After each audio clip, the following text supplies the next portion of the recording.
The Total War franchise is a widely successful franchise spanning over 20 years of games over different eras, universes, and more. The franchise is a paramount in strategic battling or real-time strategy games, where players engage in active battles of wits of tactics. Although the game has always featured online play since its first title Shogun Total War, all the way to the more prominent and recent Total War Warhammer 3, the multiplayer always felt like a side thought compared to the campaign with most Total War fans. While the multiplayer would improve over the years, developers Creative Assembly out of Horsham, England, wanted to make a Total War game that focused solely on multiplayer play.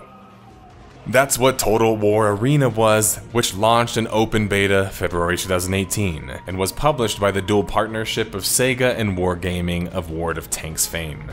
Total War Arena would host up to whopping 10 versus 10 player matches, and featured 14 different iconic generals from 4 different factions: the Romans, the Greeks, the people of Gaul, and later, the Carthaginians. Total War Arena would never make it quite past the beta stage, and within just 1 year after launch, it would be sunsetted by Creative Assembly. Now I'm sure many of you watching have never heard of Total War Arena, and even some of you that know the Total War franchise don't even know that it got a multiplayer-only game. But hopefully by the end of this video you will be able to diagnose the largest contributing factors to the game's death. That's what we do in the Death of a Game series, a case investigation utilizing a timeline to determine what the cause of the murder was. By examining any clues and evidence along the way, we can put it all together for a final deduction at the end of the video to solve the case. Without further ado, I am an Alexander the Great fanboy, and his commander in Total War Arena is calling my name. Oh, let's get to the case, detectives.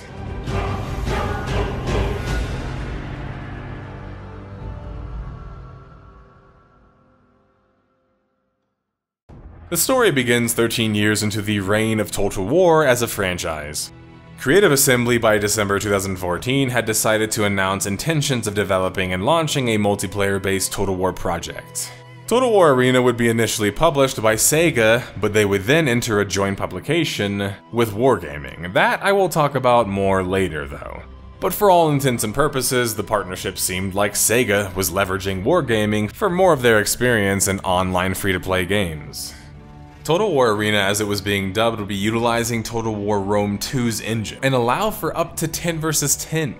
The basic gist of the game was that each of these players would control 3 different companies of soldiers, which would equate to about 100 troops per company. The 3 companies are led by one commander, of which whatever particular faction you chose to play as, such as the Romans or the Greeks. There would be potential for more factions too, such as the Chinese and the Carthaginians, as I mentioned, and also, and I refuse to call various groups of diverse people barbarians, by the way, just because people are ignorant, so let's call these the Germanic people, and hope that's less offensive and more accurate overall. Each of the commanders, such as Alexander the Great, had different abilities and particular unit focuses, such as cavalry. In a sense, Total War Arena played more like a MOBA in a macro strategy sense. It even mimicked progression systems, where not only did you level up, your units also would level up. Games were set to last about 15 minutes, and according to the project lead Gabor Baresi, the focus of the game was all about fighting and not building a base. And they wanted to make it easy to get into, but hard to master. Total War Arena would enter their alpha as early as 2015, as seen by the reviews on the Steam platform. The reception was rather positive, although players were calling the game more of a MOBA than a classic Total War Arena RTS, especially without the building, diplomacy, and the tech aspects, but still, it was a positive reception, and a positive reception in early alpha is a good sign, and maybe a sign that the game was indeed built on a pre-existing quality engine after all.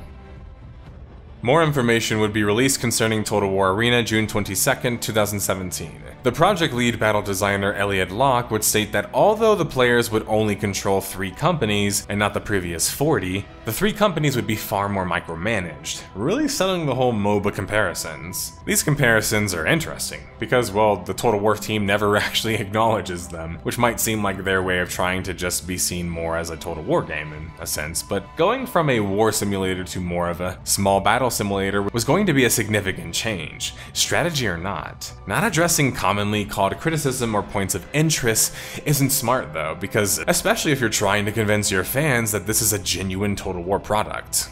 You either should have just tried to lean more into that, or just say no, we are actually an adaptation or some other type of spin-off game or whatever else.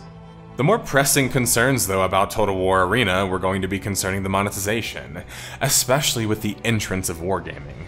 Wargaming, a Seattle-based developer and publisher, is known for their World of Tanks and World of Warship series, and more specifically the high level of cash shop and microtransactions present in both of these free-to-play games. Wargaming joining the picture had some fans like myself wondering if that would mean the same fate for Total War Arena. And here we find some of the best mental gymnastics from Wargaming themselves in their attempt and their upcoming game.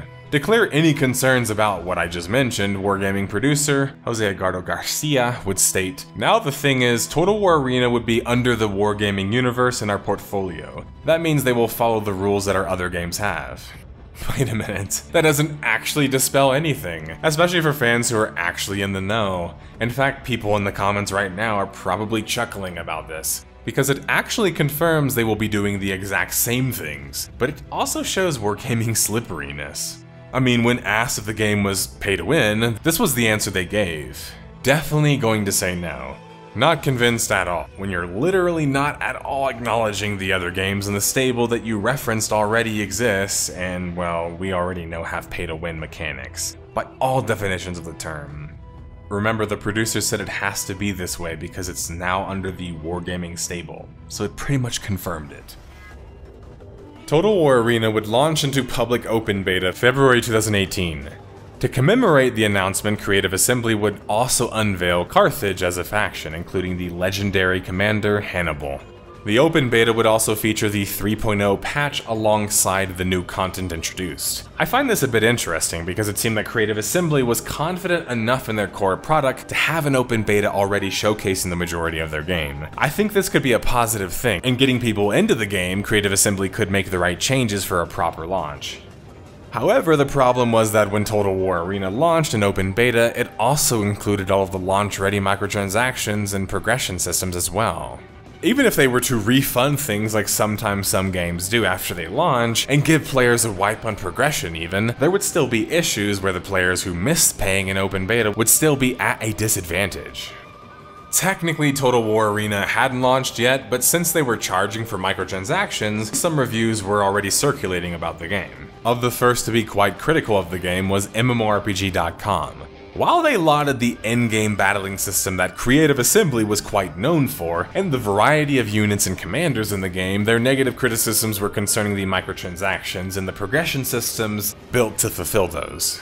Because of commanders and units having their own progressions, it rewarded players skipping the progressions or circumventing the grind at the very least. In the case of Total War Arena, which actually had the same concept as promised as the other wargaming games, this time you would purchase premium units. Now, these premium units, people would try to argue, weren't as overpowered because, well, you couldn't customize them. Except, well, they're still incredibly high-tier units that players could just purchase, which is the definition of pay to win. You also have a problem on the latter where other players, if they don't pay, will be at a disadvantage now. They will have to grind way more and grind while playing against these players who didn't, and just bought their premium units. Imagine this in the perspective of a TW fan. In their games, that had multiplayer by the way, it would be an unheard of concept. The concept of buying an advantage goes against the entire concept of a strategic RTS. The whole concept of being a Total War game and a strategic RTS, which is what Total War is, kind of goes out of the window trying to be a free-to-play game with microtransactions and a progression system. There would be calls to return to Total War Arena, August 2018, with a new round of balance changes and a patch.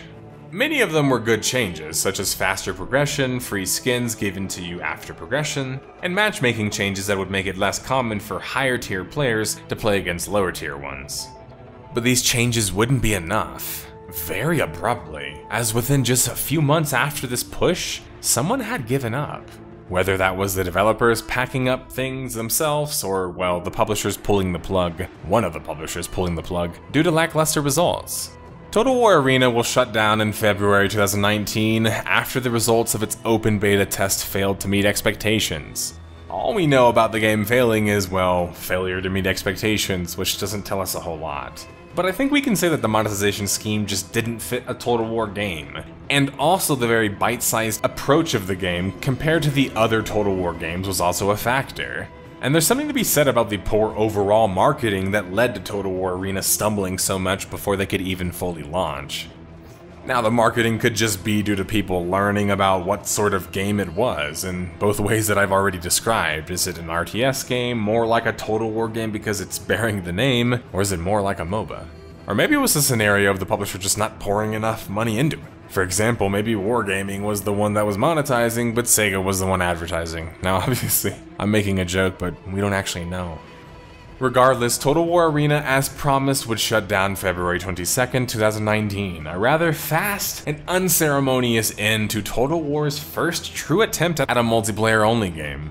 Now, to be fair, at the time, Creative Assembly, who had teamed up with Feral Interactive and Sega yet again as a publisher, was riding the success of their Total War franchise foray into Warhammer. They would continue to ride that success into yet another Warhammer project later in 2022. That could have contributed to why they canceled TWA so quickly. Creative Assembly would at the very least offer Total War Medieval 2 as a free consolation after canceling the game. In a shocking, or at least random turn of events, Total War Arena wouldn't actually die yet. In fact, it turns out it would have another version launching in China, one that would gain more popularity because it also had a playable English patch. September 2020, and we saw a sudden resurgence of content on YouTube concerning the Total War Arena game. The Chinese servers would have far more success than the Western ones too. For starters, they actually managed to launch, and they actually stayed around for more than just 1 year. Well, for 2. I know that's not a massive upgrade, but it's still one. By May of 2022 though, the Chinese servers were shut down. Reasons for why aren't exactly listed either, other than just the previous aforementioned reasons for the Western server shutting down. Another unceremonious end to what most had seen as an unlikely second attempt at Total War Arena. While many fans will be quick to dismiss Total War Arena, for the aforementioned reasons I have already outlined, I wanted to take a little bit of time to acknowledge that it also attracted some new players to the genre, and even old players who fell out of favor with the game for one reason or another.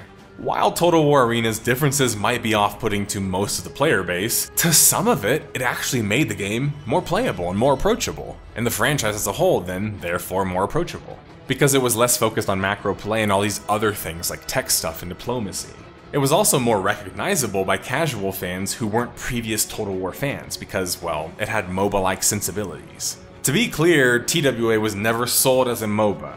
It just had a lot of similarities. Perhaps Creative Assembly should have learned about that when making their hybrid online title and at least leaned into it or been aware of it in some way.